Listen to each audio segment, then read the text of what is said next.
이 시간에 은혜 받으실 하나님의 말씀 시편 32편 1절로 10절 말씀 함께 봅니다. 허물의 사함을 받고 자신의 죄가 가려진 자는 복이 있도다. 마음에 간사함이 없고 여호와께 정죄를 당하지 아니하는 자는 복이 있도다. 내가 입을 열지 아니할 때에 종일 신음함으로 내 뼈가 쇠하였도다. 주의 손이 주야로 나를 누르시오니 내 진액이 빠져서 여름 가뭄에 마름같이 되었나이다.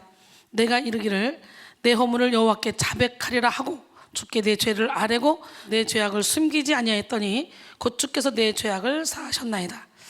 이로 말미암아 모든 경건한 자는 주를 만날 기회를 얻어서 주께 기도할지라. 진실로 홍수가 범람할지라도 그에게 미치지 못하리이다. 주는 나의 은신처시오니 환난에서 나를 보호하시고 구원의 노래로 나를 두르시리이다. 내가 내 갈 길을 가르쳐 보이고 너를 주목하여 훈계하리로다. 너희는 무지한 말이나 노새같이 되지 말지어다. 그것들은 제갈과 굴레로 단속하지 아니하면 너희에게 가까이 가지 아니하리로다. 악인에게는 많은 슬픔이 있으나 여호와를 신뢰하는 자에게는 인자하심이 두루리로다. 할렐루야. 예, 깊은 상처 치유 첫 번째 시간 깊은 우울 치유라는 제목으로 은혜를 할 때 여러분의 깊은 우울이 치료되는 역사가 일어나길 원해요. 예, 우리 인생 어떻게 될지 아무도 몰라요. 나도 모르는 깊은 우울을 치료받는 시간이 되길 원해요. 이 우울은 한꺼번에 탁 와서 가는 게 아니에요. 나도 모르게 계속 상처가 쌓이다 보면 나중에 본인이 통제하지 못할 정도까지 가지. 근데 이 선을 넘으면 안 돼. 애따 모르겠다고 선을 넘어버리면 그때부터는 계속 왔다 갔다 하는 거예요. 선 넘기 전에 치료받아야 돼.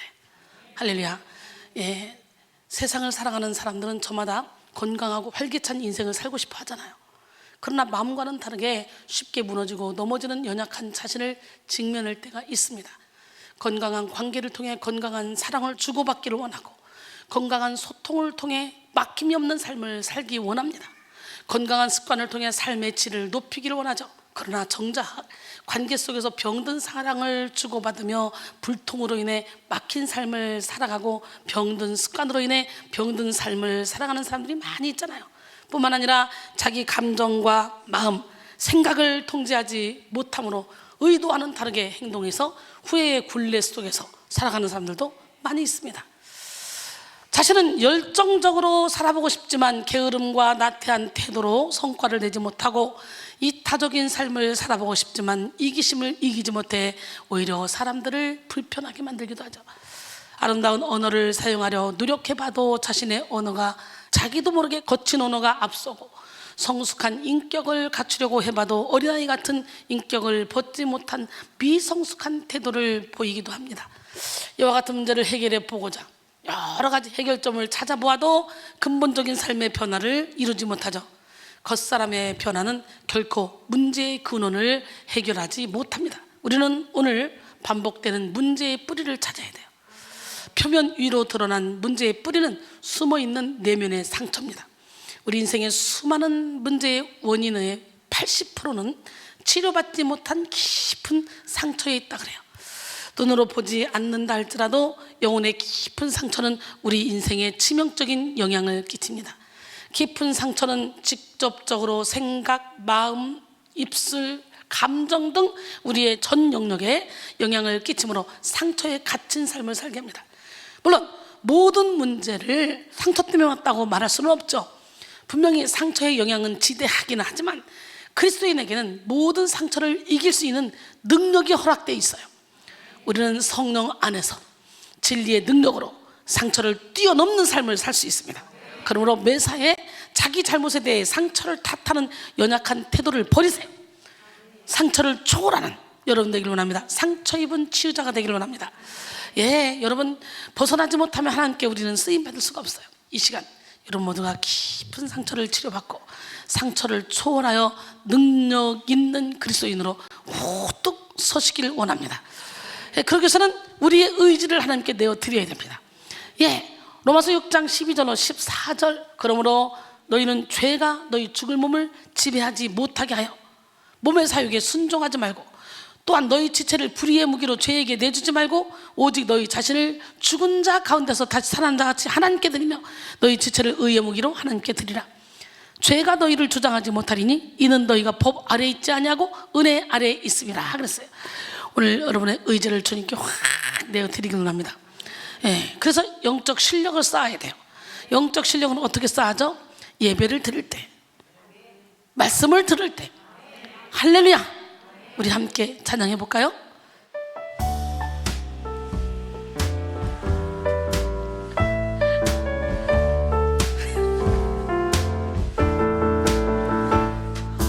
영적 실력은 말씀의 실력, 찬양의 실력, 기도의 실력, 예배의 실력으로 나타난다네.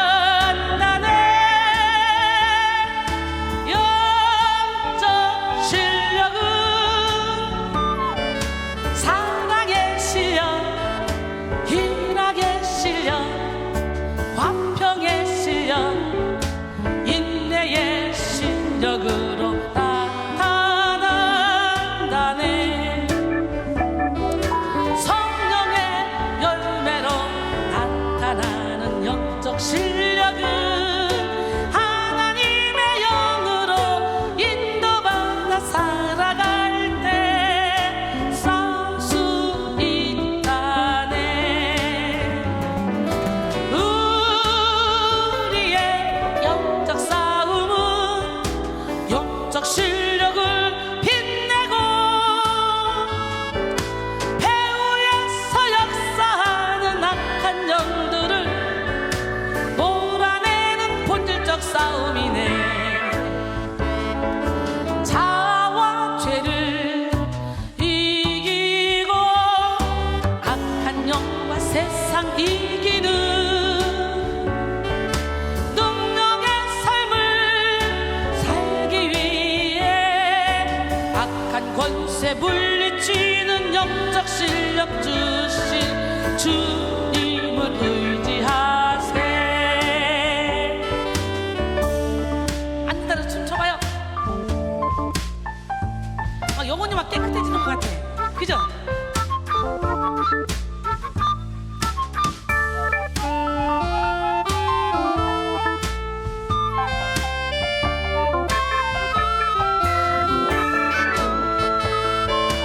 영적 실력은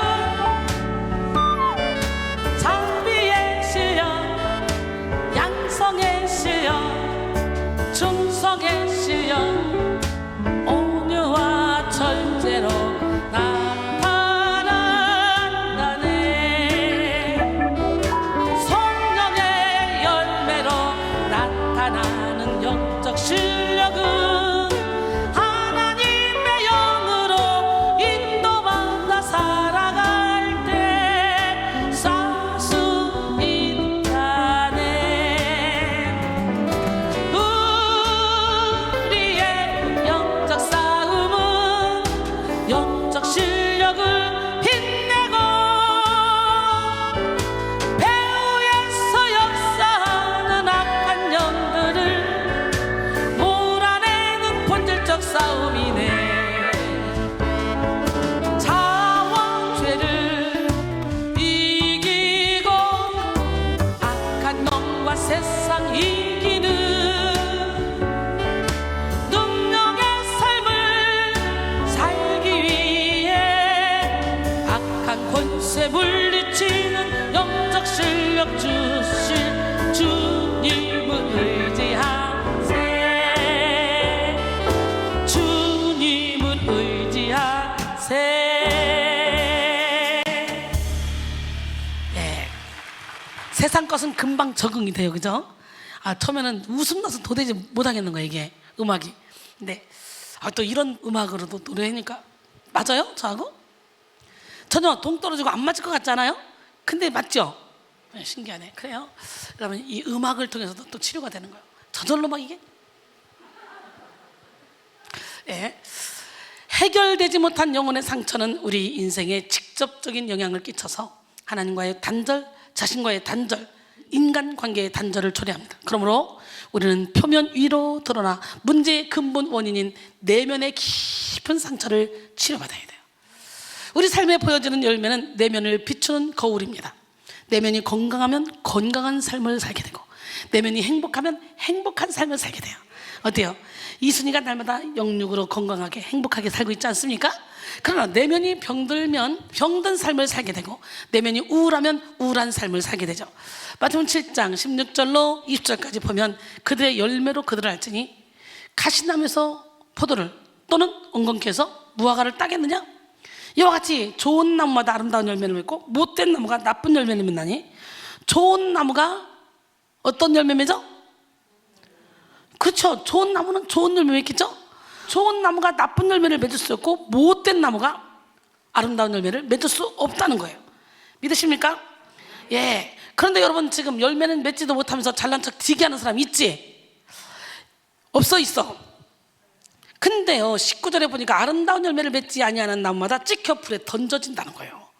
이러므로 우리는 뭐라고 그랬어요? 하나님이 열매 맺으라고 했죠. 그러므로 그들의 열매로 그들을 한다는 거예요. 이 사람이 참종인지 거짓종인지, 이 사람 참신앙인지 가짜인지 열매로 한다는 거예요. 열매 보면 돼. 나 잘났어, 나 똑똑해, 다 필요 없어. 열매 보면 돼. 아무리 열심히 교회에서 일을 해도 그 뒤에 사람들의 이 열매가 없고 사람들에게 비난을 받고 있으면 나는 지금 잘못 살고 있는 거야. 응? 열매로 보면 돼. 오늘 이 시간에 여러분 모두가 다 열매 맺는 삶을 살기를 원합니다. 우리는 내면에 자리 잡고 있는 깊은 상처를 치유하시는 하나님께 나가야 돼. 이 시간 은밀한 곳, 깊은 곳, 영혼의 밀실까지 드러내어 만지시는 하나님의 손길을 오늘 여러분이 느끼길 원해요. 한번 회개하는 마음으로 한번 찬양해 볼까요? 고요히 주님 앞에 와 여러분의 모습을 보시고 여러분을 치료하신 하나님을 체험하는 시간이 되길 원합니다.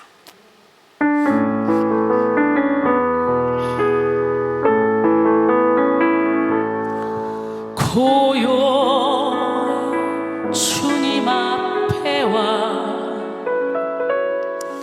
내 모습 돌아볼 때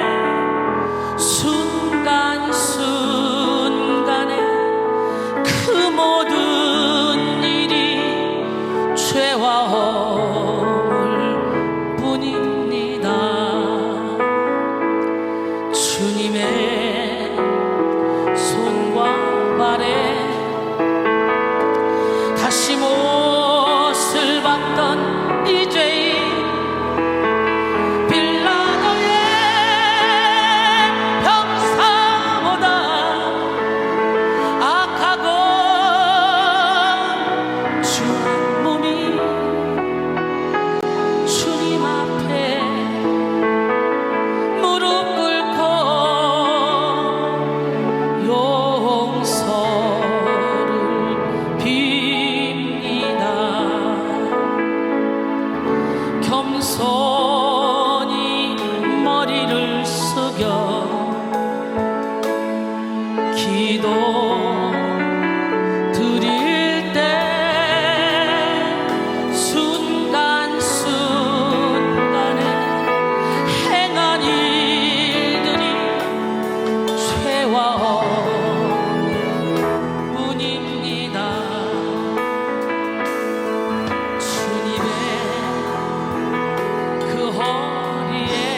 이름을 부를 수 없었어요.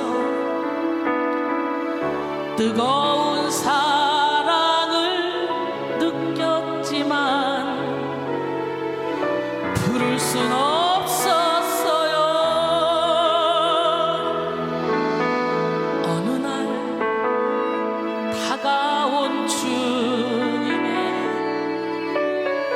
모습을 쳐다볼 수 없었어요. 따뜻한 사랑을 느꼈지만 바라보지 못했어요. 비우지 못한 작은 가슴, 주님의 사랑은 너무 커요. 부서지고 낮아져도 주님 앞에 설 수 없었어요. 오늘도 찾아온 주님의 이름을 불러봅니다. 부를수록 다정한 주님 모습 가만히 안아봅니다. 이 시간 찾아온 주님의 이름을 부를 수 있는가요? 뜨거운 사랑을 느끼면서 부를 수 있는가요? 이 시간 다가온 주님의 모습을 쳐다볼 수 있는가요? 따뜻한 사랑을 느끼면서 바라볼 수 있는가요? 비우지 못한 작은 가슴, 주님의 사랑은 너무 커요. 부서지고 낮아져도 주님 앞에 설 수 없는가요? 이 시간 찾아온 주님 이름을 불러봅니다. 아버지 주님, 부를수록 다정한 주님 모습 가만히 안아봅니다. 주님의 모습을 안아보고 주님 사랑해요.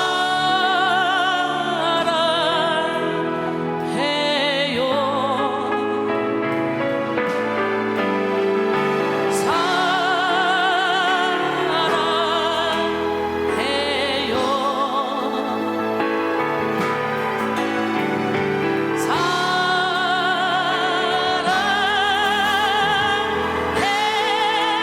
사랑해요. 주님 사랑해요.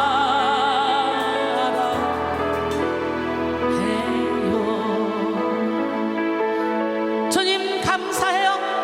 주님 감사해요.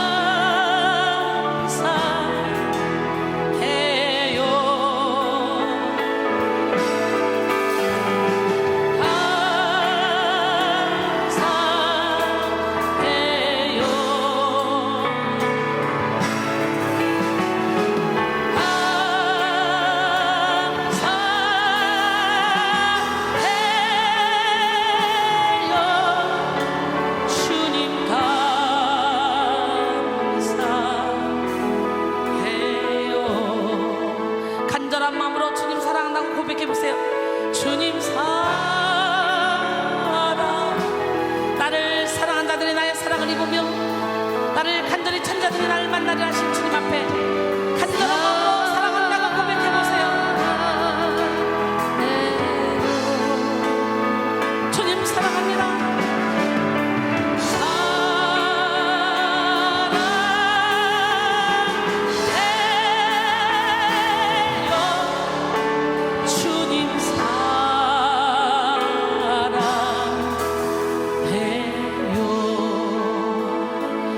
고백하는 자에게 빛이 없어도 환하게 다가오시는 주 예수 나의 당신이여 음성이 없어도 똑똑히 들려주신 주 예수 나의 당신이여 당신이 계심으로 나도 있고 당신의 노래가 머물므로 나는 부를 수 있어요. 주여 꽃처럼 향기 나는 나의 생활이 아니어도 나는 당신이 좋을 수밖에 없어요. 주 예수 나의 당신이여 나는 없어도 당신이 곁에 계시면 나는 언제나 있습니다.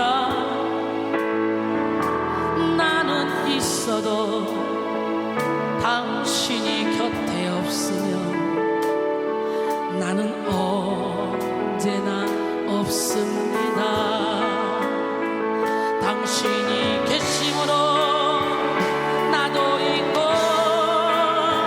당신의 노래가 머물므로 나는 부를 수 있어요. 주여 꽃처럼 향기 나는 나의 생활이 아니어도 나는 당신이 좋을 수밖에 없어요. 주 예수 나의 당신이여 주님이 주시는 파도 같은 사랑은 내 작은 가슴에 흘러 흘러 넘쳐요. 생각하면 할수록 기도하면 할수록 두 눈가에 눈물이 터질 것만 같아요. 주님의 사랑은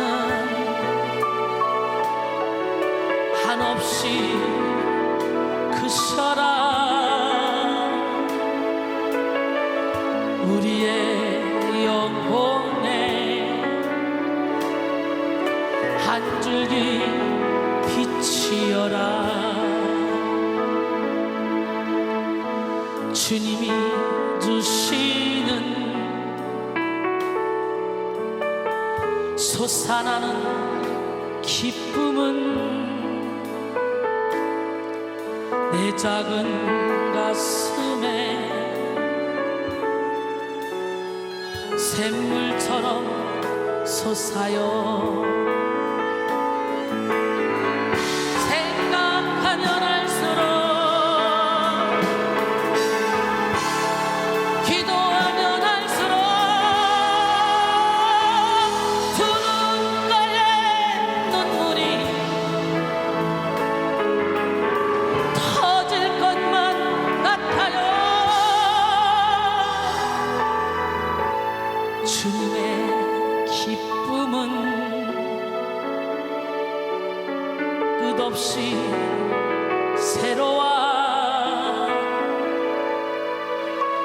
우리의 삶 속에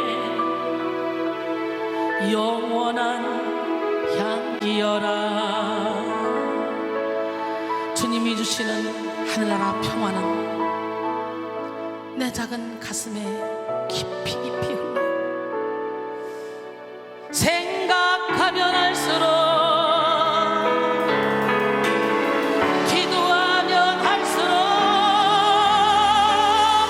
두 눈가에 눈물이 터질 것만 같아요.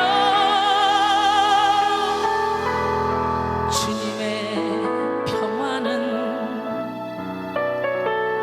놀랍고 놀라워. 머리 아픈 사람 고침받고 있습니다. 우리의 마음에 빛나는 보석이라. 평안을 너에게 주노라. 세상이 알 수 없는, 세상이 줄 수도 없는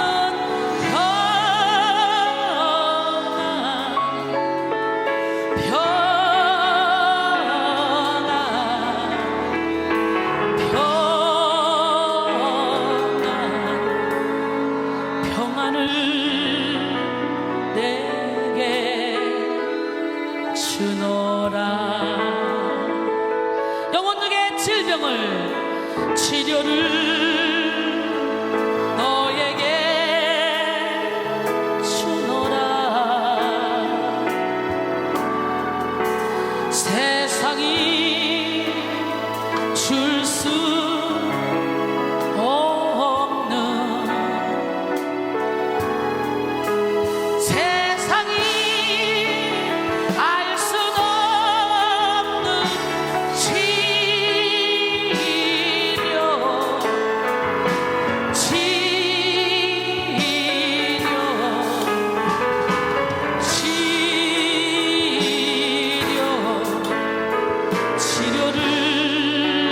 내게 주노라. 빛이 없어도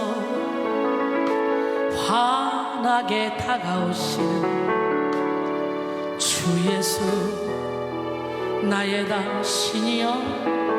느껴보세요. 온몸으로 하나님은 살아계십니다. 음성이 없어도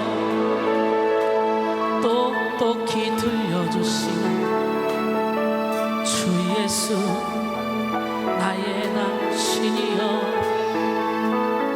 당신이 계심으로 나도 있고, 당신의 노래가 머물므로 나는 부를 수 있어요. 주여, 꽃처럼 향기 나는 나의 생활이 아니어도 나는 당신이 좋을 수밖에 없어요. 주 예수, 나의 당신이여.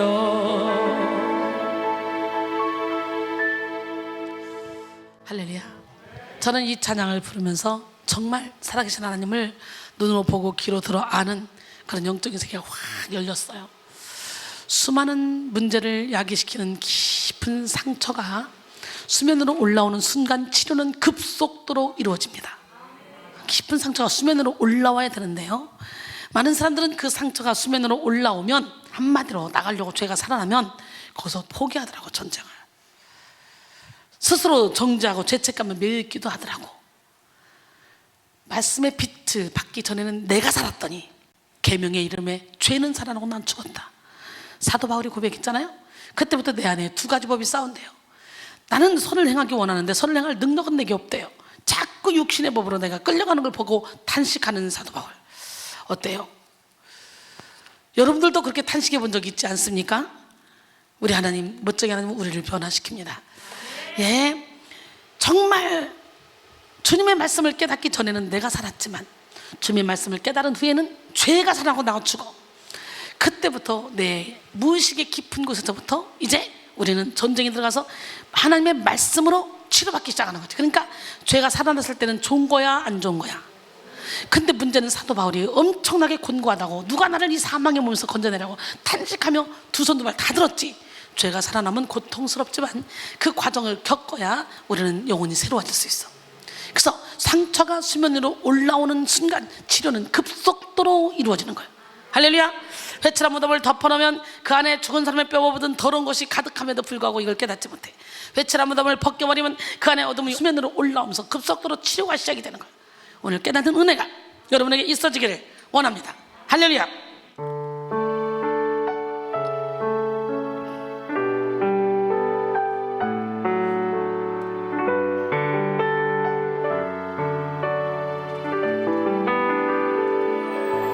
주님의 말씀 깨닫기 전 내가 살았더니 주님의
진짜죠?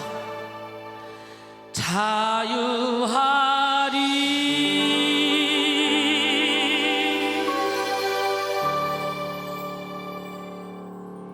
주 안에서 자유하기 위해서는 우리는 수면 위로 올라오는 이 죄가 부끄러운 것이 아니라 하나님께 감사하며 치료받아야 될 것이라는 걸 깨닫고 급속도로 치유가 이루어지길 바라며 계속적으로 내 무의식 속에 있는 죄가 수면으로 올라와서 떠나가게 해달라고 기도해야 됩니다. 그러려면 철저히 자존심을 내려놔야 되겠죠. 예, 하나님 앞에 발견된 상처는 아무리 깊어도 치료될 수 있습니다. 그러나 금방 치료될 수 있는 가벼운 상처라도 꽁꽁 숨겨두면 치료받을 수 없어요.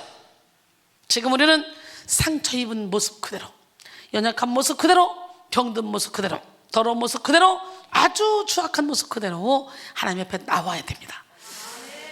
히브리서 4장 12절로 16절, 하나님의 말씀은 살아있고 활력이 있어 좌연할 수 없던 것보다도 예리하여 혼과 영과 및 관절과 골수를 찔러 쪼기까지 하며 마음의 생각과 뜻을 판단하나니 지으신 것이 하나도 그 앞에 나타나지 않음이 없고 우리의 결산을 받으시리에 눈앞에 만물이 벌거벗은 것 같이 드러나는지라.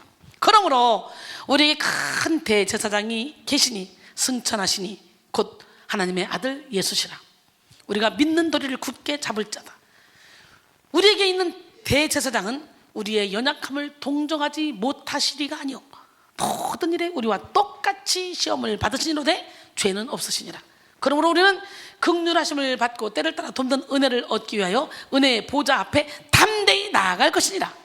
할렐루야. 시편 51편 17절, 하나님께서 구하시는 제사는 상한 심령이라. 하나님이여 상하고 통회하는 마음을 주께서 멸시하지 아니하시리다 그랬어요. 나는 상처가 없다라고 생각하는 사람은 혹시라도 있을 수도 있어요. 그러나 죄인된 인간은 상처와 무관할 수 없는 존재입니다. 현재의 감정과 느낌으로 상처가 없다 느껴진다 할지라도 무의식 중에 자리 잡고 있는 깊은 상처는 언젠가 표면 위로 올라와서 우리의 삶을 고통스럽게 만듭니다. 아담과 하와의 범죄 이후에 죄의 노예가 된 인간은 모태 중에서 죄 중에 태어나잖아요. 그래서 이 모태 중에서부터 상처받는 깨진 존재라는 걸 알아야 돼요. 존 엘드리즈는 그의 책 마음의 회복에서 이렇게 말했습니다. 모든 남자가 상처를 안고 살아간다. 나는 상처가 없는 남자를 만나본 적이 없다. 당신 생각에 당신이 지금까지 아무리 즐거운 삶을 살았다고 할지라도 상처 입은 사람들로 가득한 상처 입은 세상에서 살고 있을 뿐이다. 당신 부모가 아무리 훌륭하더라도 완벽할 수는 없다. 어머니는 이브의 딸이고 아버지는 아담의 아들이기 때문이다. 따라서 이 땅에서 살아갈 때 우리는 상처를 받을 수밖에 없다라고 말했어요. 여러분, 그런데 우리는 다시 거듭났잖아. 예수의 옷을 입었잖아. 이제 이전 것은 지나고 새 것이 되었잖아. 그리고 우리는 어떤 독을 마셔도 해를 받지 말아야 돼. 응? 시편 51편 3절로 5절, 무릇 나는 내 죄과를 아오니 내 죄가 항상 내 앞에 있나이다. 내가 주께만 범죄하여 주의 목전에 악을 행하였사오니 주께서 말씀하실 때에 의로우시다 하고 주께서 심판하실 때에 순전하시다 하리이다. 내가 죄악 중에서 출생하였으며 어머니가 죄 중에서 나를 낳았습니다. 이렇게 죄로 깨진 존재예요, 우리 인간은 태어날 때부터. 그래서 온갖 상처를 입게 됩니다. 부모에게 상처받고, 형제에게 상처받고, 사랑하는 애인에게 상처받고, 남편에게 상처받고, 아내에게 상처받고, 자녀에게 상처받고, 부모에게 상처받고, 친구에게 상처받고, 선생님에게 상처받고, 이렇게 살아갈 수밖에 없는 존재. 또한 인생에서 경험하는 실패, 거절감, 열등감, 패배의식, 수치심으로 인해 상처를 받습니다. 남다르게 밝은 성격과 긍정적인 사고방식으로 살아간다 할지라도, 스스로 상처를 극복했다 할지라도 실상 자기 힘으로 소화할 수 없는 상처 앞에서는 다 무너지게 돼 있어요. 한번 깨진 유리는 작은 힘에도 산산조각나고 한번 부러진 것은 다시 붙여도 그 힘을 발휘하지 못하듯이 한번 무너지기 시작한 내면은 아주 약한 스트레스만 찾아와도 회복될 수 없을 만큼 무너지고 말죠. 종종 우리 주변 사람들이 필요 이상의 고통을 호소하며 필요 이상의 이상 증세를 나타내는 이유는 이미 그 내면이 심히 무너져 있기 때문입니다. 내면이 깨어져 아무것도 이겨낼 수 없는 상태에 이른 것이죠. 마태복음 7장 24절로 27절까지 보니까 그러므로 누구든지 나의 이 말을 듣고 행하는 자는 그 집을 반석 위에 지은 지혜로운 사람 같으니 비가 내리고 장수가 나고 바람이 불어 그 집에 부딪히되 무너지지 아니하나니 이는 주추를 반석 위에 놓은 까닭이요 나의 이 말을 듣고 행하지 아니하는 자는 그 집을 모래 위에 지은 어리석은 사람 같으니 비가 내리고 장수가 나고 바람이 불어 그 집에 부딪힘에 무너져 그 무너짐이 심하니라 그랬어요. 우리는 말씀을 행하는 자가 돼야 돼. 할렐루야. 그럴 때 반석 위에 지은 집이 되는 거예요. 어떤 사람은 상처를 받을 때 내적으로 자신을 보호할 방어벽을 설치해서 자신을 가둬버립니다. 그래서 악한 변호사가 바로 나서 거짓말합니다. 거짓말하고도 부끄러워하지도 않아요. 참 신기하더라고요. 자기 변명 가둬버려요. 이때 우울증, 열등감, 낮은 자존감, 분노, 두려움과 불안 등의 현상이 나타납니다. 어떤 사람은 또 상처를 밖으로 표출해서 다른 사람을 또 공격합니다. 결국 상처가 깊으면 행복한 가정생활, 행복한 인간관계를 할 수가 없어요. 심지어 상처는 우리의 모든 영혼육의 감각을 마비시켜서 아파도 아픈 줄 모르게 하고 슬퍼도 슬픈 줄 모르게 합니다. 그래서 상처가 없다고 말하는 사람들의 내면을 살펴보면 감당할 수 없는 상처로 인해 아이의 감각을 닫아버린 경우가 많이 있습니다. 그로 인해 현대에는 상처가 만든 감정 불구, 사랑 불구, 애정 결핍 등 마음의 질병을 가진 사람이 참 증가하고 있죠. 지나치게 고통에 민감한 것, 지나치게 고통에 무감각한 것 모두 다 깊은 상처가 만든 부작용입니다. 마태복음 11장 16절로 17절 이 세대를 무엇으로 비유할까? 비유하건대 아이들이 장터에 앉아 제 동물을 불러 이르되 우리가 너희를 향하여 피리를 불어도 너희가 춤추지 않고 우리가 슬피 울어도 너희가 가슴을 치지 아니하였도다 함과 같으니라 그랬어요. 오늘 감당할 수 없는 상처를 끌어안고 오신 분 계시다면, 오늘 진짜 슬퍼도 울지 못하는 영혼이 있다면 오늘 감각이 다 살아나길 원합니다.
상처는 다양한 모습으로 우리 인생을 병들게 합니다.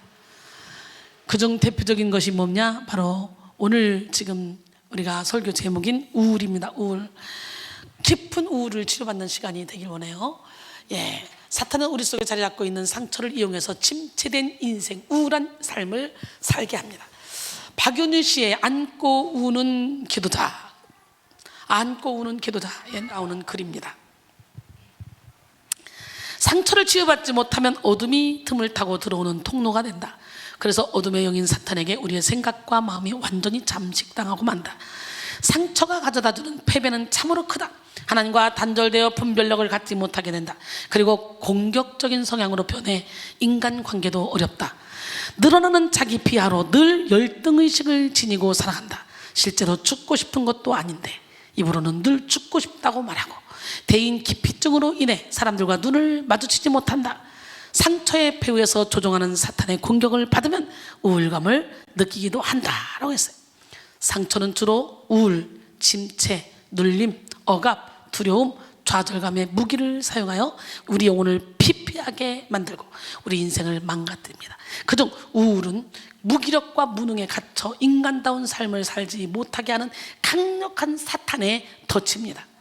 우울감에 빠진 사람은 자기 조절 능력과 상황 판단력을 상실하여 비상식적인 행동을 반복하고 통제되지 않는 슬픔에 젖어 살아갑니다.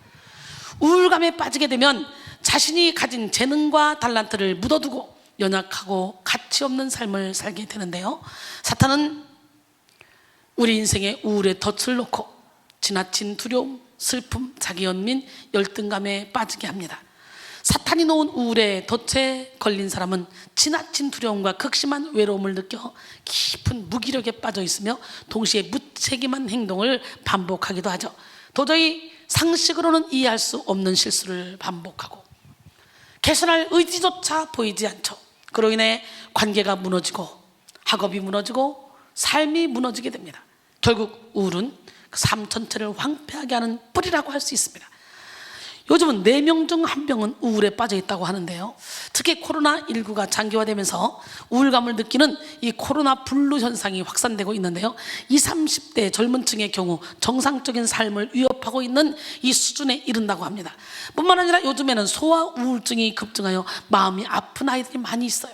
우리 삶에는 우울감을 느끼게 하는 문제들이 끊임없이 발생합니다. 그러나 엄밀히 말해서 우울은 상황 때문에 갑작스럽게 찾아오는 질병이 아닙니다. 외부의 스트레스, 갑작스러운 사고, 예측할 수 없었던 사건으로 인해서 우울감을 느끼게 되기도 하지만 실상은 이겨낼 수 있는 내면의 힘이 없기 때문에 깊은 우울증에 노출되는 것입니다. 우울은 처음부터 강하게 증상이 나타나지 않습니다. 내면에 우울이 쌓이고 또 쌓여서 결정적인 순간에 터지게 되는 거죠. 즉 어떤 한 사건으로 인해 우울이 발생한 것이 아니라 쌓인 우울이 그 사건으로 인해 발견된 거예요. 마음의 우울이 쌓이기 시작하면 충분히 건강하게 해석하고 받아들일 수 있는 실패 앞에서도 극심한 패배감을 느끼고 충분히 극복하고 소화할 수 있는 사고 앞에서도 극심한 좌절감을 느끼곤 합니다. 건장하고 활기찬 삶을 살았던 사람이라 할지라도 내면에 우울이 쌓이기 시작하면 어느 순간 기분이 급격하게 다운되고 감정 기복이 심해지고 마음의 침체를 느끼고 소통의 문을 닫아버리는 행동을 취하기도 하죠. 우리는 겉으로 보기에 멀쩡해 보이고 일상생활을 잘 해나가는 사람이라 할지라도 그 속에 우울이 자리 잡고 있을 수 있다는 것을 인지해야 합니다. 윈스턴 처칠은 영국인이 가장 존경하는 정치인이자 노벨 문학상을 수상하며 문학적 재능까지 가졌던 인재였죠. 그는 작은 체구를 가지고 있었지만 언제나 당차부였고 카리스마를 나타냈어요. 카리스마. 처칠은 유머와 위트 넘치는 언변으로 대중을 사로잡았던 명연설가이기도 했는데요, 뭐 하나 아쉬울 것 없어 보이지만 사실 윈스턴 처칠은 자신이 평생을 우울증으로 고생했으며 마음속에 늘 블랙도그, 검은 개 한 마리가 살고 있어서 때와 장소를 가리지 않고 끈질기게 쫓아다니며 자신을 괴롭혔다고 고백했습니다. 이처럼 일상생활을 문제없이 해나가는 사람들도, 멋지게 자신의 일을 해나가는 듯해 보이는 사람들도 스스로 해결할 수 없는 우울의 문제를 가지고 있는 경우가 많다는 거죠. 그러므로 우리는 우리 내면이 깃든 우울을 다 빨리 감지해서 하나님 앞에 나가야 돼.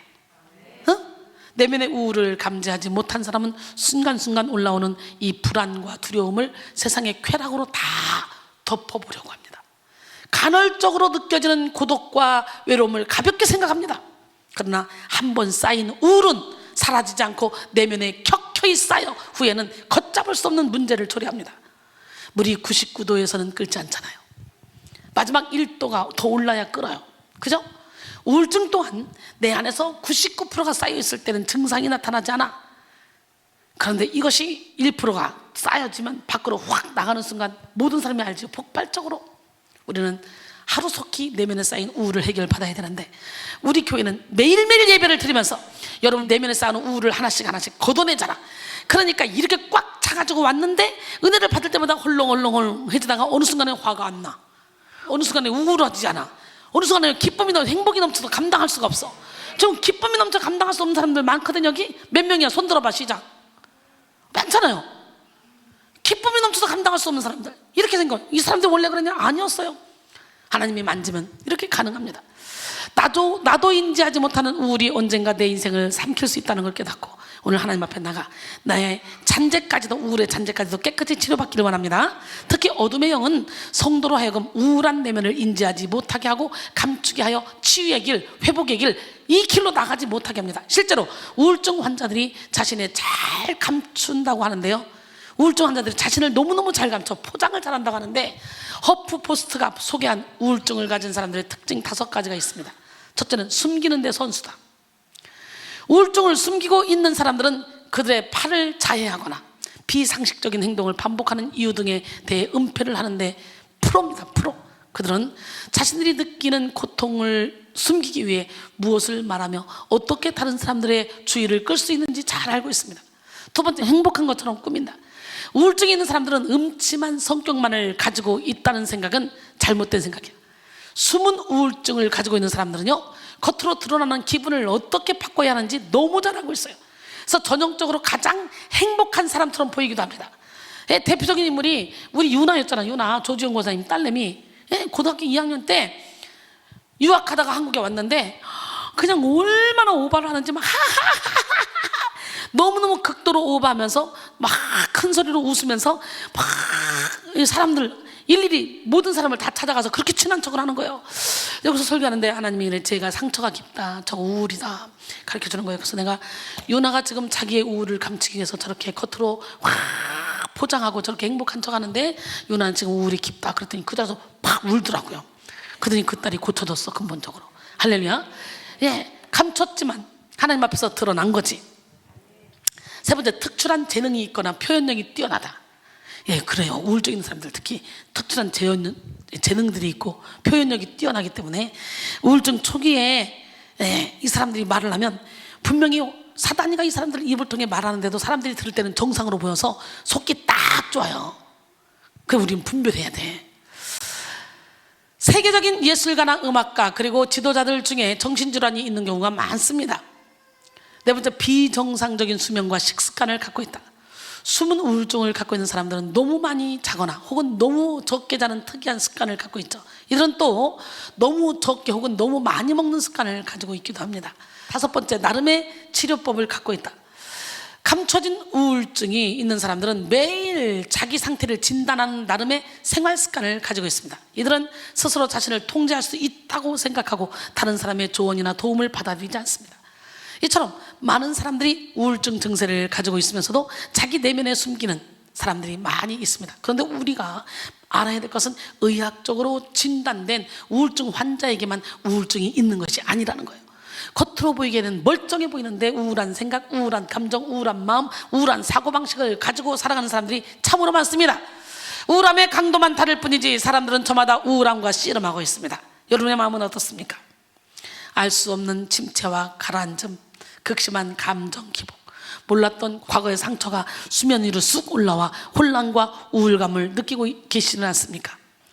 사랑하는 성도 여러분, 우리는 계속해서 우울을 만들어내는 이 깊은 상처를 치료받아야 돼. 사탄은 상처가 있는 곳에서 우울을 만들어냅니다. 우울을 만드는 상처는 셀 수 없이 많지만 그중 대표적으로 세 가지만 다뤄보겠습니다. 우울을 만드는 상처, 먼저 지나친 자기 사랑. 전문가들은 우리가 살아가는 이 시대를 자기애적 사회라고 규정했는데요, 이 자기애적 현상은 현대사회의 문화적 흐름으로 강하게 자리 잡고 있습니다. 자기 자신에 대한 과대평가, 칭찬과 주목에 대한 끊임없는 욕구, 사랑받고자 하는 욕구, 자기 과시와 거만함, 특권의식과 착취성, 우월성, 허영심, 자기중심적 지각, 타인에 대한 강한 시기와 질투, 내면적 공허감과 무가치함, 지나친 과민성 등이 주요한 특징입니다. 이런 자기의 현상은 분리불안, 정체성의 상실 등의 원인으로 인해서 취약해진 자존감을 회복하려는 시도에서 출발한다고 말합니다. 자기 자신만 지나치게 사랑하는 사람은요, 우울감을 쉽게 느껴요. 지나친 자기 사랑에 빠진 사람은 자기 모습을 과대평가합니다. 그리고 모든 것을 다 자기중심적으로 생각합니다. 그러나 나 스스로의 현실적인 수준과 내가 기대하는 이상과는 분명한 차이가 있죠. 특히 지나치게 자신을 특별하게 생각하는 사람은 현실과 거리가 멀게 자신을 높게 평가합니다. 이런 성향의 사람들은요, 난 원하는 것은 무엇이든지 손에 넣을 수 있어,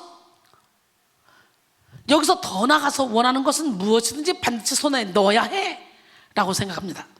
또 어떤 일을 시작하면 반드시 성공해야 한다, 사람들이 나의 말을 따르고 움직여야 한다 등의 생각을 가지고 스스로 세상의 중심에 있다고 생각합니다. 그러나 상황이 자신의 기대와 무관하게 흘러갈 때가 참 많잖아요. 현실을 직시할 때 좌절감을 느끼고 낙심하게 됩니다. 그 상태가 계속 반복되면 자신에 대한 실망감에 빠져서 우울에 빠지게 되는 거예요. 그 우울감은 결국 자기 연민이 되어 자신을 세상에서 가장 비루하고 초라한 존재로 여기기도 합니다. 헬렌 켈러는 볼 수 없고 들을 수 없고 말할 수 없는 삼중고의 장애를 가진 사람이었지만 자기 연민에 빠지지 않았어요. 그리고 그는 이렇게 말했어요. 자기 연민은 최악의 적이다. 만약 자기 연민에 굴복하면 이 세상에서 선한 일은 아무것도 할 수 없다라고 했어요. 우울을 만드는 상처 두 번째, 지나친 인정욕구. 인정욕구가 지나친 사람들은 타인에게 끊임없는 인정을 갈구합니다. 존 아담스는 자신의 주변 사람들로부터 자신의 존재를 인정받으려는, 그런 존경받으려는, 칭찬받으려는 그런 사람, 이런 욕망은 사람의 마음에서 어릴 때부터 내재해 있는 강렬한 인간 기질의 하나이다 라고 했어요.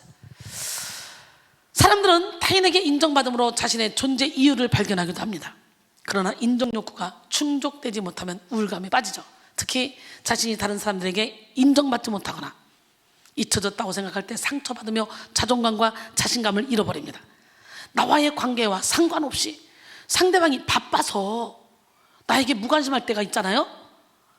그러면 무관심한 그 상대의 태도가 나 자신의 탓이라고 생각하고 나를 버렸다고 생각하죠. 자기 삶의 기준을 다른 사람에게 둔 사람은 늘 눈치를 보며 긴장해야 되기 때문에 결국 스스로 우울의 늪에 빠지게 돼 있어요. 인정욕구가 많은 사람은 사람들로부터 오는 사랑과 관심을 갈망하며 자신이 원하는 분량의 인정이 채워지지 않으면 애정 결핍에까지 빠지게 됩니다. 대개 인정욕구가 강한 사람은 착하고 예의 바른 경우가 많은데요, 이런 사람의 특징은 자기 속을 있는 마음을 그대로 잘 표현하지 못합니다. 모두를 만족시켜야 된다는 그 틀에 갇혀서 과도한 책임감을 느낍니다. 자기 능력이 따라주지 않아도 최선을 다해 상대방의 비율을 맞추려고 어떻게 해서든지 갈등을 만들지 않으려고 노력하죠. 그러다 자기 영혼이 지치게 되고 상대방의 인정이 자기 마음에 만족을 주지 못한다는 생각에 빠져 우울과 허무에 사로잡힙니다. 또 우울을 만드는 상처 세 번째, 지나친 자책의식. 지나친 자책의식을 가진 사람은 자신이 만든 실패가 아니라 할지라도 자신에게 비난의 손가락질을 합니다. 자기가 만든 게 아닌데도 불구하고 모든 문제의 원인이 자신에게 있다고 생각하며 스스로를 정죄하고 판단합니다. 지나친 자책의식을 가진 사람들은 스스로에게 조금의 자비도 없이 채찍질하고 극심한 경우는 자신은 없어져야 될 존재라고 생각하죠. 건강한 사람은 자신의 실수나 죄에 대해서 책임감을 느끼고 잘못에 대해서 개선하지만 병든 사람은 지나친 자책감에 빠져서 개선보다는 자기 혐오에 빠지기까지 합니다. 얼핏 보면 실수에 대한 책임을 자신에게 돌리는 것이 착한 것처럼 보이지만 필요 이상의 책임의식은 자기 영혼의 독이 된다는 거예요. 매사에 일어나는 일에 대한 책임을 자신에게만 두다 보면 마음에 짐이 쌓이고 자기 열등감이 쌓여 우울감을 느끼게 된다는 거죠. 믿음 안에서 책임을 자신에게 돌리는 것은 하나님 앞에 기쁨이 되지만 상처로 인해 모든 책임을 자신에게 돌리는 것은 자기 영혼의 병이 된다는 걸 알아야 돼요. 믿음으로 다 내 탓이야, 그러면 이거는 별이 되는 거예요. 어떻게 보면 자책은 이기적인 마음으로부터 시작된 것입니다. 나에게 집착하여 실제로 흘러가는 상황과 전체 흐름을 바로잡아야 함에도 불구하고 나에게 집착하고 자기 연민에 빠져서 오히려 시간을 낭비하게 되죠. 사랑하는 성도 여러분, 우리는 이 시간에 우울의 뿌리가 되는 지나친 자기 자랑, 인정 욕구, 자책 의식을 치료받아야 합니다. 할렐루야! 깊은 우울을 치료받지 않으면 계속해서 우울한 삶을 살아갈 수밖에 없어요. 하나님은 우리 영혼육을 마비시키는 우울을 치료하는 분이십니다. 출애굽기 15장 26절에 나 여호와는 치료의 여호와니라고 그랬어요. 아멘. 예, 우리 하나님, 그 치료하는 하나님을 만나기를 원합니다. 말라기 4장 2절에 보니까 내 이름을 경외하는 너희에게는 공의로운 해가 떠올라서 치료하는 광선을 비추리니 너희가 나가서 외양간에서 나온 송아지같이 뛰리라 그랬어요. 사랑하는 성도 여러분, 오늘 우리는 깊은 우울을 치료하시는 하나님의 사랑을 뜨겁게 체험해야 돼.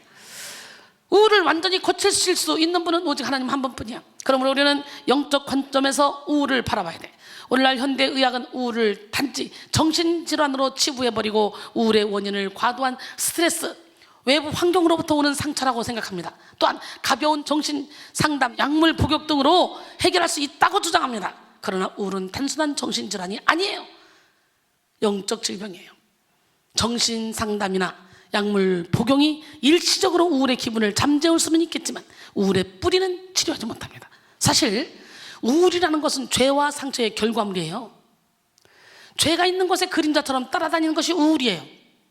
영적 우울의 출발은 우리의 죄입니다. 우리 안에 죄가 처리되지 않으면 사탄은 수시로 틈을 타고 들어와 우울의 성을 쌓습니다. 죄는 곧 우리의 영혼을 드나드는 마귀의 통로가 되는 거예요. 오늘 본문의 저자 다윗은 하나님 앞에 범죄함으로 인해 죄에 의해 눌리고 병든 자신의 모습을 아주 적나라하게 고백하고 있잖아요. 오늘 이 시간에 여러분 모두도 죄에 눌린 자신의 모습을 적나라하게 고백하기를 원합니다. 오늘 본문 1절로 3절 보니까 허물의 사함을 받고 자신의 죄가 가려진 자는 복이 있다는 거예요. 마음에 간사함이 없고 여호와께 정죄를 당하지 않는 자는 복이 있다는 거예요. 할렐루야! 내가 입을 열지 아니할 때 종일 신음함으로 내 뼈가 쇠어있도다. 주의 손이 주야로 나를 누르시오니 내 진액이 빠져서 여름 가뭄에 마름같이 되었나이다 그랬어요. 다윗은 죄가 만든 영적 침체, 영적 우울, 영적 슬픔에 빠져 있었어요. 다윗은 우리아의 아내 밧세바를 범하고 우리아를 간접살인했죠. 그런데 다윗은 자신의 범죄를 1년 동안 은폐하고 하나님 앞에 토설하지 않았어요. 입을 열지 아니할 때에 해당하는 이 하라시는 벙어리가 되다, 침묵을 지키다, 귀머거리가 되다 라는 뜻입니다. 이는 다윗이 자기 죄를 알고 있으면서도 고백하지 않고 완고하게 버티고 있다는 의미를 담고 있죠. 특히 귀머거리가 되다라는 뜻을 가지고 있어 회개를 요구하시는 하나님의 말씀에 대해 들은 척도 하지 않는 아주 고집과 뻔뻔스러움을 나타내고 있습니다. 다윗은 죄를 짓고도 뻔뻔한 태도로 하나님 앞에 자기 죄를 숨겼습니다. 하나님은 다윗이 자신의 죄를 인정하고 회개하기를 원하셨지만 다윗은 그마저도 순종하지 않았어요. 결국 내면에 숨겨둔 죄는 다윗에게 우울감과 괴로움을 줬죠. 신음함으로 해당하는 이 베쏴아가티는 신음소리, 짐승의 포효하는 소리, 으르렁거리는 소리를 의미합니다. 이는 다윗이 죄를 속여 숨겨둠으로 생긴 심령의 고통과 우울을 감당할 수 없어서 처절한 탄식을 하게 되었음을 나타내는 거죠. 이에 다윗은 뼈가 쇠하였다고 하죠. 쇠하였도다 여기에 해당하는 빨라는 달아 떨어지다, 썩다 라는 의미를 가지고 있습니다. 다윗은 뼈가 썩었다고 표현함으로써 자신의 영적 피폐가 육적 피폐함으로까지 이어지게 되었음을 보여주고 있는 거예요. 즉 죄가 만든 바울의 내적 우울이 육체적 고통까지 불러온 것이죠. 더 나아가 바울은 진액이 빠졌다라고 고통을 호소하고 있는데요, 진액에 해당하는 레사티는 진액, 즙, 기름을 의미하며 인간의 살과 뼈에 포함된 기름과 피와 물을 의미합니다. 즉 진액은 생명력을 의미하는 거예요. 다윗은 자기 생명 자체가 핍절하게 되었다고 호소하고 있는 거예요. 이는 단순히 육체의 상태만을 나타내는 것이 아니라 영적인 고통을 내포하고 있습니다. 우리는 이를 통해 영적 우울이 육체의 고통까지 불러온다는 사실을 명확히 알 수 있어요. 사랑하는 자들아, 내 영혼이 잘된 같이 내가 범사에 잘되고 강건하기를 내가 간구하노라 그랬잖아. 영 깨어야 돼요. 다윗은 자기 죄의 부정적인 권세를 아주 절실히 느끼고 있었습니다. 사실 죄는 실제적으로 이런 힘이 있어요. 죄의 영향력 아래 있으면 우리는 이런 고통의 삶을 살 수밖에 없어. 마틴 루터는 이런 인간 실존에 대해서 영의 존재론적 우울이라는 단어로 명명했는데요, 죄성을 가지고 있는 인간의 마음에 자리 잡고 있는 근본적인 우울감을 말하는 거예요. 죄는 우리 마음의 평강을 깨뜨리고 근심과 걱정, 눌림과 우울을 갖다 줍니다. 결국 다윗은 영혼육의 우울과 핍절을 가져온 죄를 벗어버리기로 결단했어요. 오늘도 이거 벗어버리기 결단해야 돼.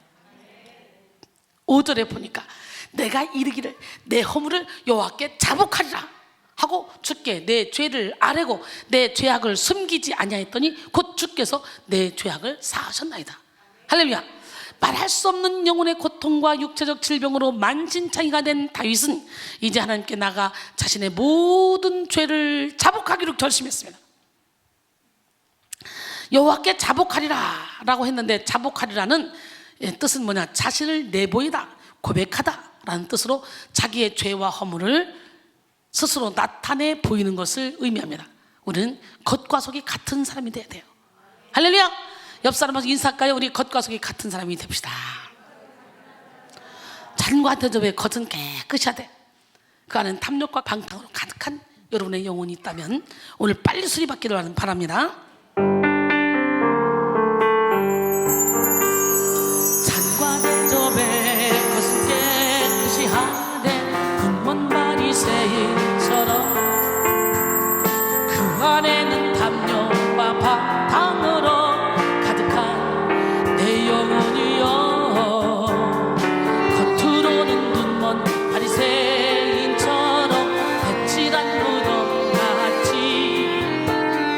옳게 보이지만 안으로는 외식이 가득한 내 영혼이여, 너희는 먼저 안을 깨끗이 하라. 너희는 먼저 안을 깨끗이 하라.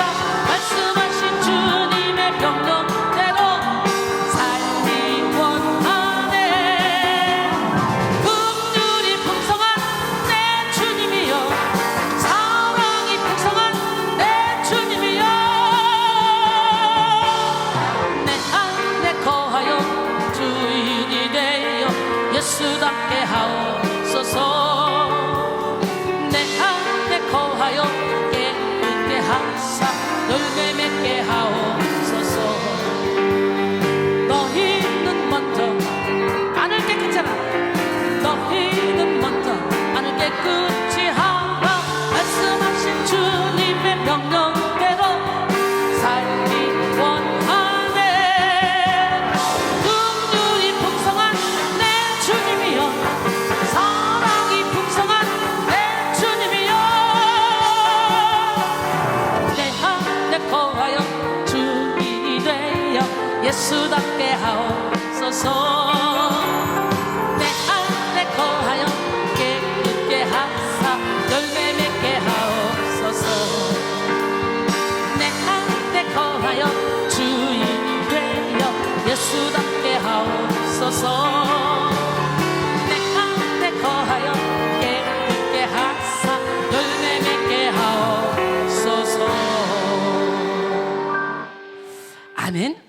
예, 다윗은 죄로 인한 자신의 영혼육의 고통과 우울을 해결할 방법은 오직 하나님 앞에 나가 자기 죄를 철저하게 회개하는 방법밖에 없다는 사실을 깨달았습니다. 그러자 하나님은 다윗의 회개를 받으시고 우울의 뿌리가 되는 죄악을 사하셨습니다. 할렐루야. 이 사하셨나이다 여기에 해당하는 나사타는 들어 올리다, 운반하다, 감당하다라는 뜻을 가지고 있는데요, 하나님은 친히 다윗을 눌렀던 죄의 무게를 담당하심으로 깊은 우울을 치료하셨어요. 바로 이 시간 여러분도 모르는 깊은 우울을 치료받기를 원합니다. 본인은 우울증인지도 모르는데 얼굴이 항상 그늘이 져 있어. 본인은 우울증인지도 몰랐는데 항상 자기도 모르게 거짓말하고 있고, 거기다가 또 어떻게 변명을 하고 있고, 자꾸 누구 핑계대고 있어. 다 우울의 증상이 강하게 있는 거예요. 여러분의 내면 안에 있는 이 우울의 증상을 다 몰아내고 얼굴이 맑고 밝고 화사하게 바뀌어지는 역사가 일어나기로 합니다. 다윗의 영혼이 우울에 노출되지 않도록 하나님이 보호하셨는데요, 우리는 깊은 우울을 치유하시는 하나님의 은혜를 체험하고 자기 영혼을 지킬 수 있는 힘을 구해야 합니다. 계속해서 본문을 살펴보므로 깊은 우울을 치료하시는 하나님이 베푸시는 은혜를 알아보기를 원합니다. 먼저 영혼의 은신처가 되셔서 보호의 은혜를 베풀어 주십니다. 프레드릭 놀란은 북아프리카에서 그리스도인 학대를 피해 도망하고 있었습니다. 프레드릭 놀란은 자신을 붙잡으려는 사람들에게 언덕과 골짜기로 쫓기다가 더 이상 숨을 곳이 없게 되었습니다. 그는 지친 나머지 붙잡힐 각오를 하고 한쪽에 있는 동굴로 들어갔습니다. 임박한 죽음을 생각하며 그는 거미가 거미줄을 치고 있는 것을 물끄러미 바라봤습니다.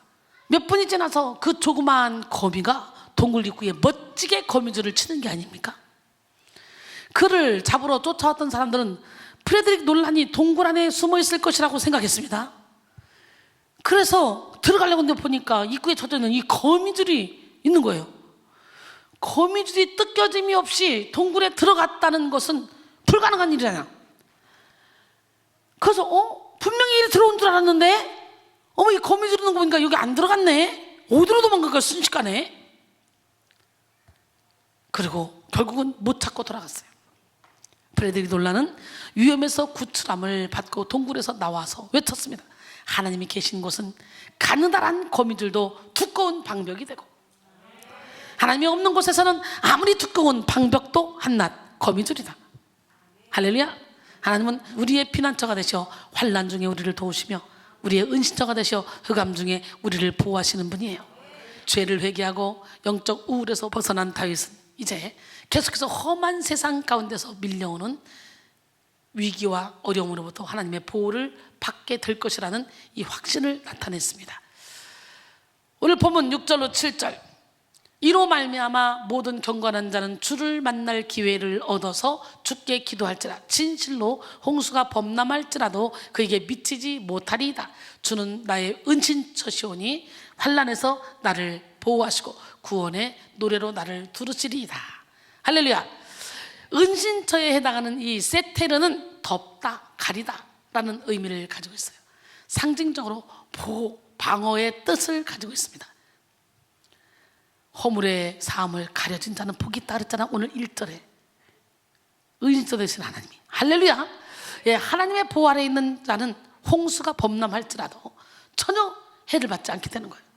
홍수는 인간의 힘으로 극복할 수 없는 극심한 재앙과 환난을 의미하잖아요. 그러나 하나님의 보호의 손길을 뚫을 수 있는 환난은 이 세상에 존재하지 않습니다. 은신처가 되시는 하나님은 크게 두 가지 방법으로 성도를 보호하시는데요, 먼저는 환난에서의 보호입니다. 이는 나차르로 방어하다, 지켜주다라는 의미를 가집니다. 영혼의 은신처가 되시는 하나님은 외적인 환난에서부터 우리를 방어하실 뿐만 아니라 우리 영혼을 위협하는 사탄의 권세로부터 우리를 보호하십니다. 앞서 말했듯이 은신처는 가리다라는 의미를 가지고 있는데요, 사탄의 표적은 죄입니다. 죄. 그래서 죄가 있는 곳에서 사탄은 마음껏 역사합니다. 오늘 죄가 가려진 자는 복이 있다는 거예요. 하나님이 덮어놨다는 거예요. 여러분, 고린도전서 15장 55절로 56절 보니까 사망아 너희 승리가 어디 있냐, 사망아 내가 쏘는 것이 어디 있냐, 사망이 쏘는 건 죄요 죄의 권능은 율법이라 그랬어요. 여러분, 사망이 쏘는 건 죄요 죄의 권능은 율법인데요, 사랑은 율법을 완성시킨대. 로마서 13장 10절에 보니까. 그러니까 우리가 예수의 사랑의 너비와 길이와 높이와 깊이를 갖고 있으면 모든 사람을 품을 수 있고 율법을 완성시킬 수 있어요. 우리 인간의 힘으로는 율법을 완성시킬 수 없어요. 그러나 하나님의 성령이 함께 하셔서 성령의 인도를 받으면 저절로 완성을 시킬 수가 있는 거예요. 하나님은 우리 영혼의 죄와 연약함을 가리워 주심으로 사탄의 공격으로부터 벗어나게 하십니다. 사탄의 공격으로도 보호된 성도는 하나님이 예비하신 전진갑주를 취하여 역으로 사탄을 짓밟는 그런 능력 있는 성도가 될 수 있죠. 누가복음 6장 10절로 13절 끝으로 너희가 주 안에서와 그의 힘에 능력으로 강건하여지고 마귀의 관계를 능히 대적하기 위하여 하나님의 전신갑주를 입으라. 우리의 씨름은 혈과 육을 상대하는 것이 아니요 통치자들과 권세들과 이 어둠의 세상 주관자들과 하늘에 있는 악의 영들을 상대함이라. 그러므로 하나님의 전신갑주를 취하라. 이는 악한 날에 너희가 능히 대적하고 모든 일을 행한 후에 서기 함이라 그랬어요. 또한 은신처가 되시는 하나님은 구원의 노래로 우리를 둘러주십니다.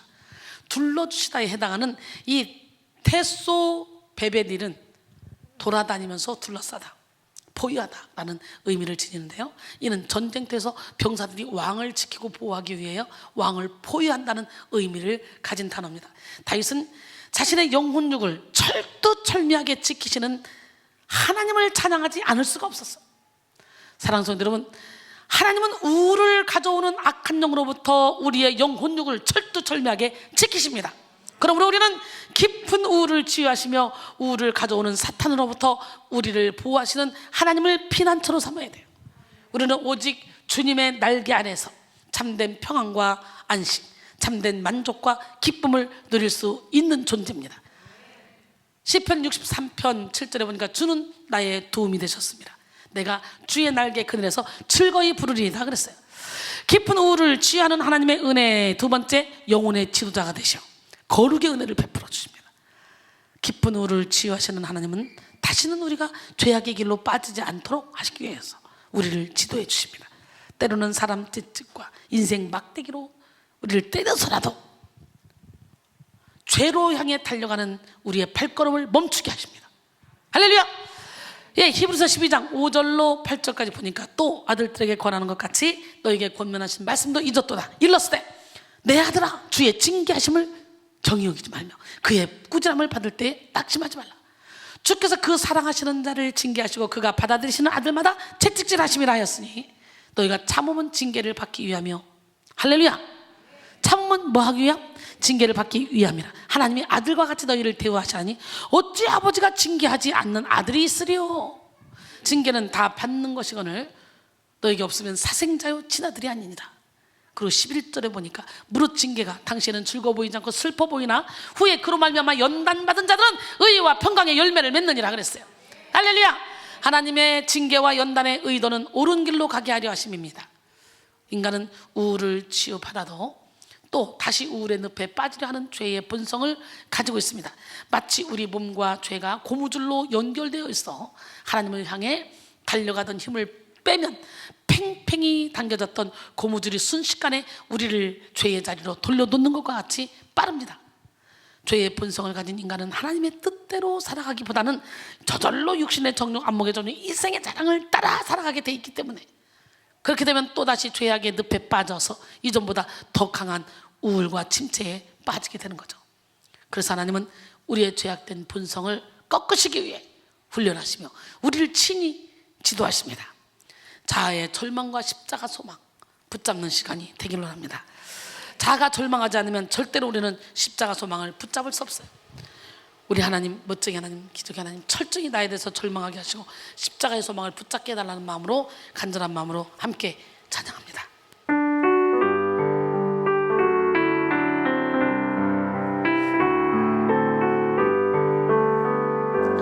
자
오늘 죄로부터 해방되는 은혜를 입은 성도는 지속적으로 하나님을 신뢰할 것과 하나님의 뜻에 거하는 삶을 즐거워해야 한다는 것을 권면하고 있습니다. 오늘 본문 8절에 내가 내 갈 길을 가르쳐 보이고 너를 주목하여 훈계하리라. 그래서 길은 때레크로 태도, 행동 양식을 의미합니다. 본문에서는 생활 방식, 삶의 방식을 가리키고 있는데요, 하나님은 우리로 하여금 죄악된 세상을 어떻게 살아가야 하는지, 삶의 순간순간 어떻게 처신해야 하는지 구체적으로 가르쳐 주시는 분이에요. 이어서 훈계하리로다에 해당하는 이 이하차는 묻다, 조언이나 충고를 하다, 상담하다 라는 뜻을 가지고 있는데요, 이는 아주 섬세하고 자상하게 우리를 이끌어 주시고 우리에게 필요한 조언을 아끼지 아니하시는 하나님의 은혜를 담고 있습니다. 결국 우리를 가르치시고 훈계하시는 하나님의 지도는 우리로 하여금 거룩한 삶을 살게 합니다. 오늘 본문 9절에 너희는 무지한 말이나 노예같이 되지 말자다. 그것들은 제갈과 굴레로 단속하지 아니하면 너희에게 가까이 가지 아니하리로다 그랬어요. 우리는 하나님의 지도를 받지 않으면 무지한 말과 노새같이 절제하지 못하는 삶, 분별하지 못하는 삶을 살 수밖에 없는 존재입니다. 그러나 하나님의 인도를 받아 우리가 거룩함의 은혜를 입게 되는 거예요. 그러므로 우리는 하나님의 말씀에 복종해서 거룩한 삶, 성결한 삶, 정결한 삶을 살아야 돼요. 야고보서 4장 7절로 8절 그런즉 너희는 하나님께 복종할지어다. 마귀를 대적하라. 그리하면 너희를 피하리라. 하나님을 가까이 하라. 그리하면 너희를 가까이 하시리라. 죄인들아 손을 깨끗이 하라. 두 마음을 품은 자들아 마음을 성결하게 하라. 할렐루야. 하나님은 어떤 자를 쓰셔? 성결한 자, 정직한 자, 깨끗한 자. 금그릇, 은그릇, 질그릇 수많은 그릇이 있지만 하나님이 쓰시는 그릇은 깨끗한 그릇입니다.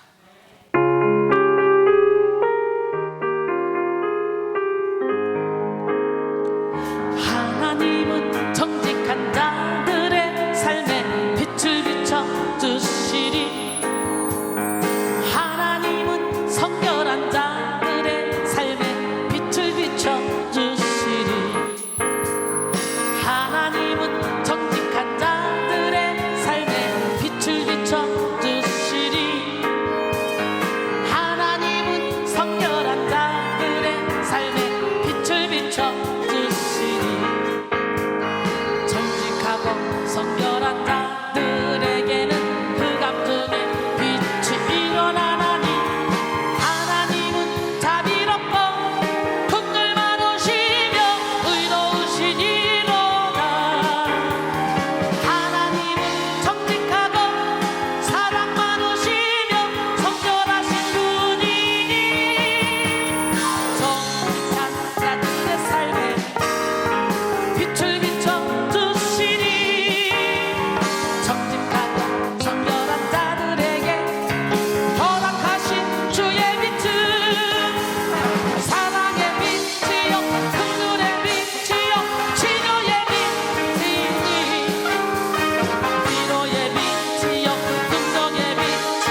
여호와의 교훈은 정직하여 마음을 기쁘게 하고 여호와의 계명은 순전하여 눈을 밝게 하시도다. 여호와를 경외하는 도는 정결하여 영원하며 여호와의 법도 진실하도다. 완전 확실 정직 순결하도다. 진실하도다. 눈과 마음은 숯보다 더 사모할 것이며 꿀과 성이 꿀보다 더 달도다. 눈과 마음은 숯보다 더 사모할 것이며 꿀과 성이 꿀보다 더 달도다. 정직하고 성결한 자들에게 그 감동의 빛이 일어나니 하나님 자비롭고 긍휼 많으시며 의로우시니로다. 하나님은 정직하고 사랑 많으시며 순결하신 분이니 정직한 자들의 삶에 빛을 비춰주시리. 정직하고 성결한 자들에게 허락하신 주의 빛은 사랑의 빛이요 긍휼의 빛이요 치료의 빛이니 위로의 빛이요 긍휼의 빛이요 선교의 빛이니 중에서도 하나님의 빛을 받아 정직하고 성결한 자들의 삶은 밝고 찬란하게 아름답게 빛나리.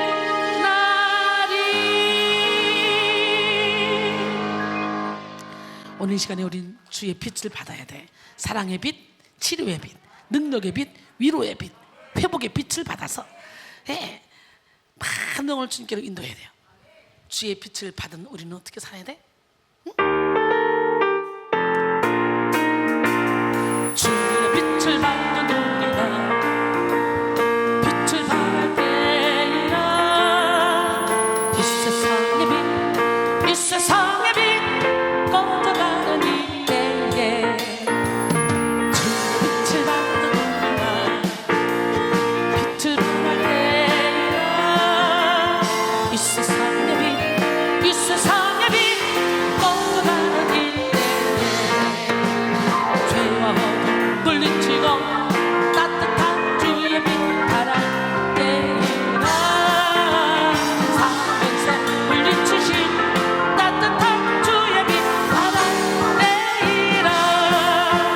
신비의 빛을 받아 어두운 새 이기고 사랑의 빛을 받아 용서하고 사랑하고 진리의 빛을 받아 주 안에서 자유하고 승리하며 살겠네. 생명의 빛을 받아 마음 천국 누리고 선교의 빛을 받아 주의 나라 확장하며 분별의 빛을 받아 악한 마귀 물리치고 승리하며 살겠네. 주의 빛을 받아 우리가 빛을 발할 때 사랑의 빛, 진리의 빛, 생명의 빛, 분별의 빛, 선교의 빛, 주의 빛 발하리. 주의 빛을 받는 우리가 빛을 발할 때 사랑의 빛, 진리의 빛, 생명의 빛, 선교의 빛, 분별의 빛, 주의 빛 발하리. 주의 빛을 받는 우리가 빛을 발할 때 사랑의 빛, 진리의 빛, 생명의 빛, 선교의 빛, 분별의 빛, 주의 빛 발하리. 할렐루야. 주의 빛 발하기를 원하십니까? 깊은 우울을 치료하시는 하나님의 은혜. 세 번째로 인생의 주인이 되시어 긍휼의 은혜를 베푸십니다. 여러분, 여러분의 인생의 운전대 누구한테 드렸어? 진짜?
지금 안 내드린 사람 있잖아. 빨리빨리 다 내드려. 엄청 행복해져. 하나님 우리 인생을 인도해 가십니다. 우리의 주인 되셔서. 깊은 오후를 지휘하시는 하나님은 우리의 영혼을 장악하시고 우리로 하여금 하나님만 신뢰하게 하십니다. 하나님은 하나님만 의지하고 하나님만 신뢰하는 자의 인생의 주인이 되어주시고 한없는 긍휼을 베풀어 주십니다. 그 기적의 하나님은 누구 하나님? 여러분, 유대인들에게는요 중요한 진리를 가르치기 위해서 우화적인 이야기를 담아놓은 책이 있습니다. 이 책 속에는 하나님께서 우주를 창조하시기 직전에 먼저 천사들을 창조하시고 그 천사들과 대화를 나누시는 내용이 있습니다. 하나님께서 첫 번째 천사인 의라는 이름을 가진 천사에게, 의의 천사, 이렇게 말했어요. 내가 세상을 창조하고 그 세상에서 가장 으뜸되는 피조물로 인간을 창조하려고 하는데 어떻게 생각하니? 의의 천사가 대답합니다. 하나님, 안 돼요. 인간을 창조하시면 안 돼요. 인간들은요 온갖 불의로 이 세상을 아주 더럽힐 것입니다. 하나님께서 두 번째 천사인 거룩의 천사에게 똑같은 질문을 했습니다. 거룩의 천사도 이렇게 말했어요. 하나님, 인간을 창조하셔서는 안 됩니다. 그 인간들은요 이 세상을 아주 더러움으로 가득 채워놓고 말 것입니다. 하나님께서는 세 번째 천사인 빛의 천사에게 또 똑같은 질문을 하셨습니다. 빛의 천사 역시 하나님, 절대로 인간을 창조하시면 안 됩니다. 인간들은 이 세상을 어둠으로 만들고야 말 것입니다. 하나님께서는 네 번째 천사인 긍휼의 천사를 불러서 또다시 그 질문을 했습니다. 야, 내가 인간을 창조하려고 하는데 그대는 어떻게 생각하는고? 긍휼의 천사는 다른 천사와는 전혀 다르게 대답했습니다. 하나님, 인간을 창조하셔야 됩니다. 하나님께서 인간을 창조하시면 이 세상은요 불의하고 더러워지고 어둠에 잠길지도 몰라요. 그러나 하나님, 이 불의와 더러움과 어둠 속에 있는 인간들에게 저는 기어이 그들을 사랑하시는 하나님의 사랑을 이야기할 것입니다. 그리고 그들이 새로워지고 하나님께서 기대하시는 사람들이 되도록 그들을 하나님 앞으로 인도할 것입니다 라고 했어요. 1, 2, 3, 4 여러분 어떤 천사가 되고 싶어? 아예 그냥 족보도 없애버려. 아예 만들지 말아버려. 더러워져. 안 돼, 안 돼, 안 돼. 어둠으로 가득 채워져. 안 돼, 안 돼, 안 돼. 1, 2, 3 4번 긍휼의 천사. 여러분 어떤 천사가 될래? 4번. 진짜? 아유, 예쁘기도 해. 그렇다면 빨리 빛으로 발해야 될 거 아니야. 빨리 지금 어둠 가운데 있는 사람들 끌고 와야 될 거 아니야. 전도해서. 우리를 향한 하나님의 자비와 긍휼은 한이 없습니다. 긍휼의 은혜는 자격이나 조건에 의해서 주어지는 것이 아니라 하나님을 신뢰하는 자에게 부어지는 거예요. 오늘 본문 10절에 보니까 악인에게는 많은 슬픔이 있으나 여호와를 신뢰하는 자에게는 인자하심이 두루리로다. 인자하심은 헷세드로 하나님이 인간을 향하여 베풀어 주시는 사랑과 호의 그리고 친절함을 의미합니다. 우리 인생의 주인을 하나님으로 모시는 순간 우리는 무한한 자비와 긍휼을 입게 됩니다. 긍휼의 은혜는 우울로 인해 깊어진 외로움과 고독을 위로하시며 감각을 잃은 마음에 생기를 더해 주십니다. 하나님의 긍휼은 대표적으로 사랑으로 나타나는데요, 우울의 원인은 참으로 다양하지만 사실 우울의 근본적 원인은 사랑 결핍이에요. 사랑이 결핍된 곳에는 욕심과 이기심이 난무하며 갈등과 분쟁이 가득합니다. 결핍은 곧 육에 대한 강한 애착을 만들어 집착과 끝없는 갈망에 빠진 삶을 살게 하죠. 그로 인해 결핍을 느끼는 사람들은 외로움, 공허, 헛헛함, 허무함 등등 이런 것들에 강하게 사로잡혀서 우울의 늪에 빠지게 됩니다. 즉 결핍의 자리에는 우울이 찾아옵니다. 여러분, 우울을 만드는 이 결핍을 채울 수 있는 것은 오직 하나님의 사랑, 하나님의 자비, 하나님의 긍휼하심 밖에 없어. 우리 영혼에 하나님의 사랑이 충만히 임하는 순간 우울은 저절로 떠나갑니다. 보세요, 이순이가 360일 이렇게 막 힘들게 살면서 발바닥이 불나고 허벅지 터지고 막 체력은 막 말이 안 돼. 목도 지금 다 찢어졌어요. 목도 다 지금 상했는데, 그런데 영혼이 기쁘니까 우울이 틈탈 겨를이 없어. 항상 하나님과 동행하니까 항상 기쁘고 항상 행복하고 항상 즐거운 거예요. 하나님의 상처는 참, 하나님의 사랑은 깊은 상처를 흔적도 없이 치유하는 능력이며 우울의 뿌리를 뽑아내는 강력한 능력입니다. 오스왈드 챔버스는 인간의 죄로 인하여 만들어진 하나님과 인간 사이의 깊은 시면은 자신의 모든 것을 다 쏟아부으시는 주님의 삶과 죽음으로 나타난 하나님의 사랑에 의해 연결된다. 이 다리를 통하여 인간의 사랑은 결코 끊어지지 않는 영원한 하나님의 사랑에 흠뻑 젖게 된다라고 말했습니다. 에베소 3장 16절로 19절, 그의 영광의 풍성함을 따라 그의 성령으로 말미암아 너희 속사람을 능력으로 강건하게 하시오며 믿음으로 말미암아 그리스도께서 너희 마음에 계시게 하셨고 너희가 사랑 가운데 뿌리가 박히고 터가 굳어져서 능히 모든 성도와 함께 지식에 넘치는 그리스도의 사랑을 알고 그 너비와 길이와 높이와 깊이가 어떠함을 깨달아 하나님의 모든 충만하신 것으로 너희에게 충만하게 하시기를 구하노라 그랬어요. 오늘 이 시간에 여러분의 영혼에 막 예수님의 사랑의 너비와 길이와 높이와 깊이가 막 충만해서 죄를 짓고 싶어도 죄가 안 지어져, 죄를 짓는 것이 더 힘들어, 이런 삶을 살아야 돼요. 하나님의 씨가 우리 안에 거하면 악한 자가 와서 만지도 못한다 그랬잖아. 할렐루야. 그럴 때 우울이 틈탈 수가 없어. 참 우울증은 고급병이에요. 고급병. 먹고 살기 힘들어 봐. 우울증 걸리나 막 곱씹고 생각하고 그러다가 막 후식 끌려가는 거예요. 마음이 여리고 착한 사람들이 또 끌려가는 거예요. 근데요, 먹고 살기 힘들어 봐. 저는요 1분 1초를 쪼개 쓰기 때문에 잡생각이 0.00001%도 안 들어요. 그러니까요 잠결에 음악 작업을 해도 음악이 훌륭하게 나와 있고, 자동차 타고 가다가 자동차 안에서 음악 작업해도 훌륭하게 나와 있고 그러더라고요. 우리 찬송가 협찬 이 성서공예에 오랫동안 계셨던 우리 교수님이 이걸 언제 만드세요? 찬송가를 맨날 언제 만드세요? 아, 저는 그냥 자동차에서도 만들고 설교 짜다가도 짬짬이 만들고 그냥 아무 때나 그냥 잠자다가도 누워서도 만들고 그래요. 그거 참 신기하네. 어떻게 그렇게 만들 수 있죠? 비어있으니까 영감이 떠오르는 대로 그냥 가는 거예요. 그런 역사 일어나. 결론적으로 오늘 우리는 깊은 상처 치유, 첫 번째 시간 깊은 우울 치유라는 제목으로 오늘 나눴어요. 죄로 인해 깨진 존재가 된 인간은 태어나는 순간부터 온갖 상처를 입게 됩니다. 그리고 그 상처는 사탄의 통로가 되어 우리 영혼을 피폐하게 하죠. 사탄은 주로 깊은 상처를 붙들고 우리로 하여금 우울감에 빠지게 합니다.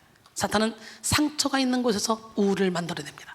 우울을 만드는 상처는 셀 수 없이 많지만 그중 대표적인 것으로 지나친 자기사랑, 지나친 인정욕구, 지나친 자책의식을 생각할 수 있습니다. 우울을 완전히 고칠 수 있는 분은 오직 하나님 한 분뿐이에요. 그러므로 우리는 영적 관점에서 우울을 바라봐야 돼. 사실 우울이라는 것은 죄와 상처의 결과물입니다. 죄가 있는 곳에 그림자처럼 따라다니는 것이 우울이에요. 그러므로 우리는 먼저 죄를 회개함으로 하나님 앞에 나가야 합니다. 하나님은 우울의 뿌리가 되는 죄를 해결하실 뿐만 아니라 계속해서 우리의 영혼을 보호하시는 은혜를 베푸십니다.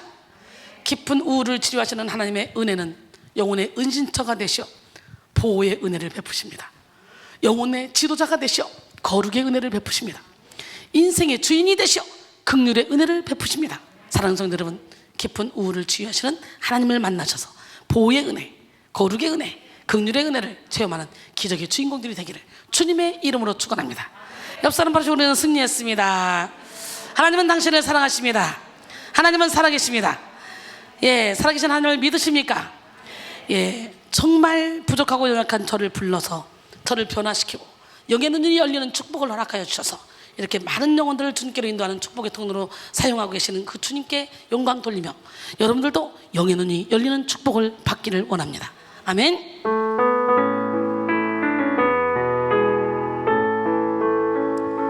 영의 눈이 열리는 축복을 받아 순수하고 정결한 마음으로 변화되길 원하네. 지혜와 계시의 영 부어주시사 하나님을 알게 하시고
영의 눈이 열려 지혜롭고 담대한 삶 사는 시간이 되길 원합니다. 거기서는 반드시 이 시간에 주의 영이 임해야 돼요. 함께 찬양합니다.